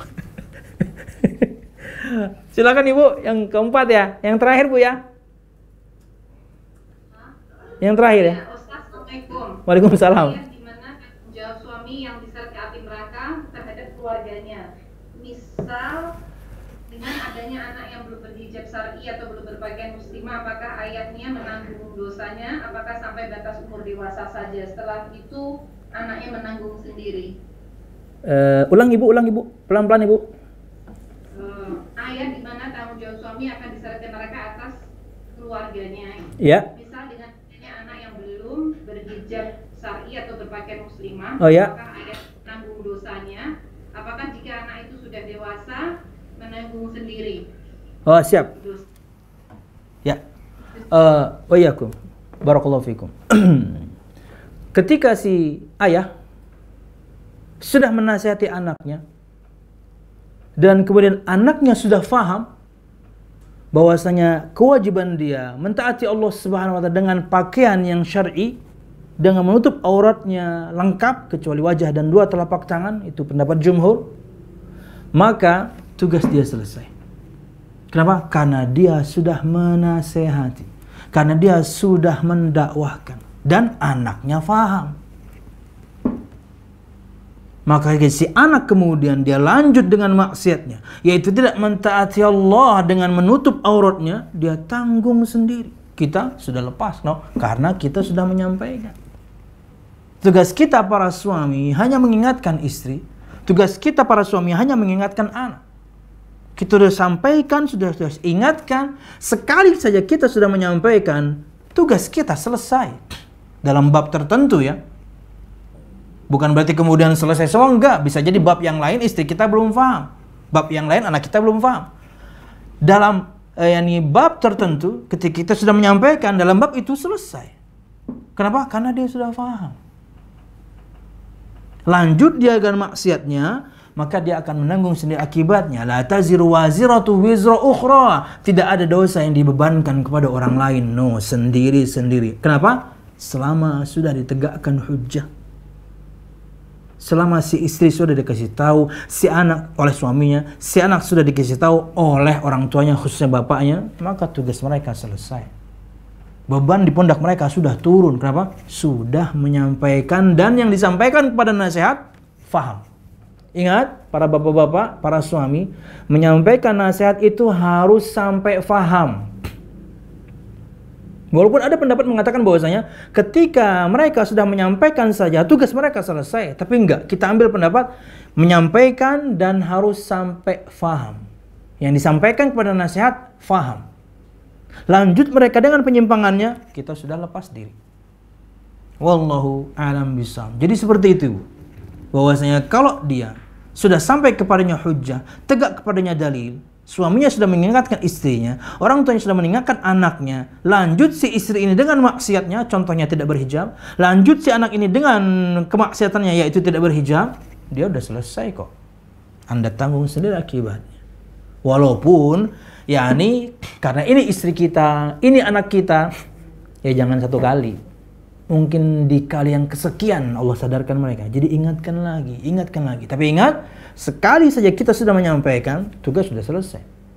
Tapi karena ini istri kita, ini anak kita, Ingatkan lagi.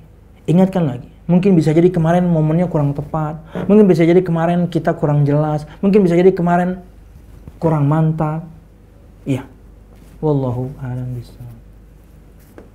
Satu lagi Ibu. Ya, silakan Ibu. Assalamualaikum warahmatullahi wabarakatuh. Waalaikumsalam, silakan Ibu. Saya mau tanya Ustaz, kalau ada seorang istri punya suami dan suaminya itu masih belum praktisin Islam kayak sholat dan sebagainya itu, batasannya sampai kapan istri itu menunggu atau harus bersabar terus sampai tua atau bagaimana Ustaz? Siap. Untuk biar suaminya berubah atau melakukan praktis. Jazakallahu khairan Ustaz. Wa'alaikum. Kalau misalnya pertanyaannya apakah sabar ada batasnya? Ya enggak. Cuman hak Anda Ibu. Kalau misalnya seorang istri sudah mengingatkan suaminya dalam perkara yang sangat penting dalam agamanya, yaitu sholat. Istri sudah mengingatkan, mungkin saudara Anda sudah mengingatkan kakek iparnya, mungkin orang tua Anda sudah mengingatkan dia, orang tuanya sudah mengingatkan dia.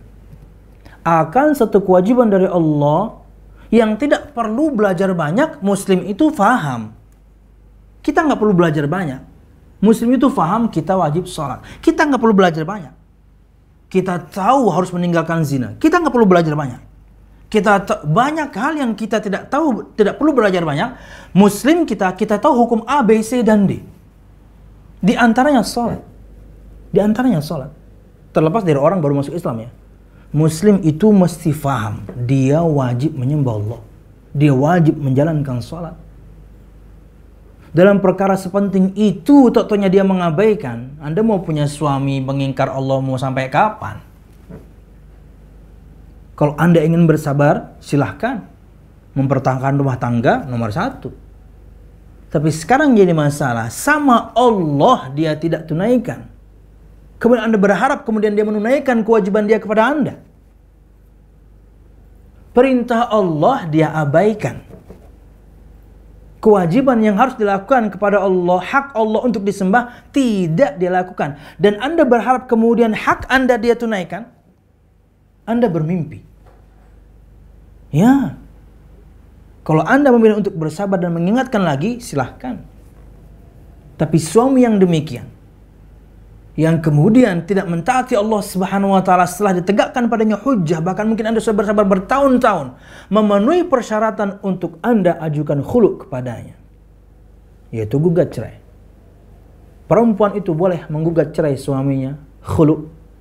Anda seperti melepaskan pakaian, Anda berlepas diri darinya, jika terpenuhi 3 persyaratan. 1, akidahnya, yakni adanya perubahan pada suami. 1, perubahan pada akidahnya. Ya. Misal dia kemudian, alhamdulillah selama ini Muslim, tak taunya murtad. Memenuhi persyaratan. Setelah ditegakkan hujjah padanya untuk kembali kepada Islam, enggak mau, khulu. Kenapa? Sudah memenuhi persyaratan. Akidahnya berubah. 2, akhlaknya berubah.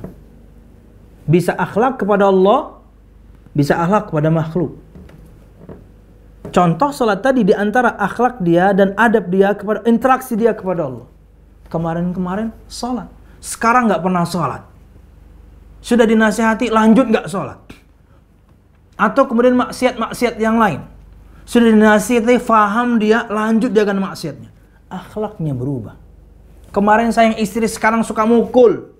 Kemarin menunaikan kewajiban dengan menafkahi, sekarang nggak pernah menafkahi. Lahir batin. Akhlaknya berubah. Yang ketiga, fisiknya berubah. Walaupun ini sangat menyedihkan, tapi ini hak perempuan. Kemarin misalnya, alhamdulillah, sempurna, tak tanya sekarang cacat. Entah kecelakaan apa kek.